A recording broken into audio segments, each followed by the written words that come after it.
Ингушские борцы продолжают побеждать на международных соревнованиях. На этот раз наша молодежь забрала золото и серебро на первых в истории спортивных играх среди стран СНГ в Казани. Мухаммад Евлоев и Зелимхан Цуров – оба воспитанники спортклуба «Ади Ахмат». После двухнедельного тренировочного сбора под руководством Руслана Белхароева и Исы Аздоева отправились в Татарстан представлять Ингушетию.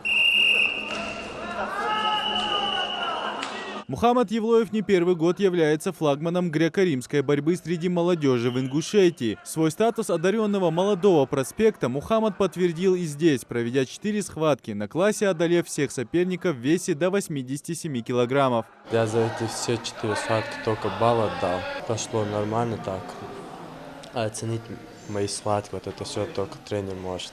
Как и заведено, последний рывок к победе самый сложный. Это соревнование не стало исключением. Финальный поединок ингушскому борцу запомнился больше всех. В финале я выиграл казахского спортсмена 9-0, но он опасный был, с ним в кресло так заходить нельзя было. Сейчас отдых будет, после отдыха в Казани турнир будет, в сборной попадаться.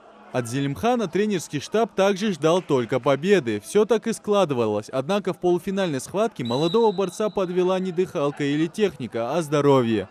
Соревнования, где готовится Дядоров. Вроде ехали за первым местом.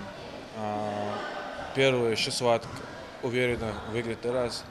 Потом за выход в финал Кук возбораз. Потом на финал исход. Финал готов орсо, корт валвиж ор финале сколько халара, все вообще вот отрасу.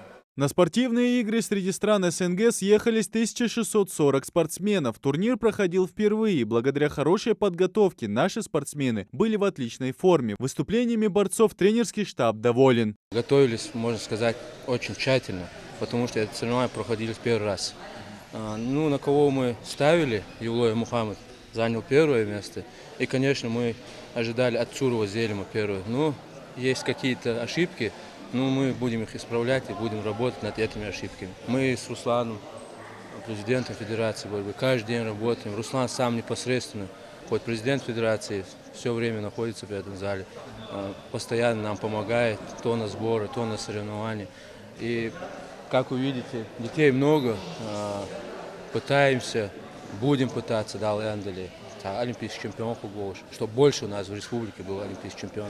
Пока все тренируются, ребята отдыхают. Спортсменам дали двухнедельный перерыв для восстановления сил и лечения травм. Впереди у ребят новый сезон и большое количество важных турниров. Идрис Ижиев, Магомед Белакиев, Новости 24.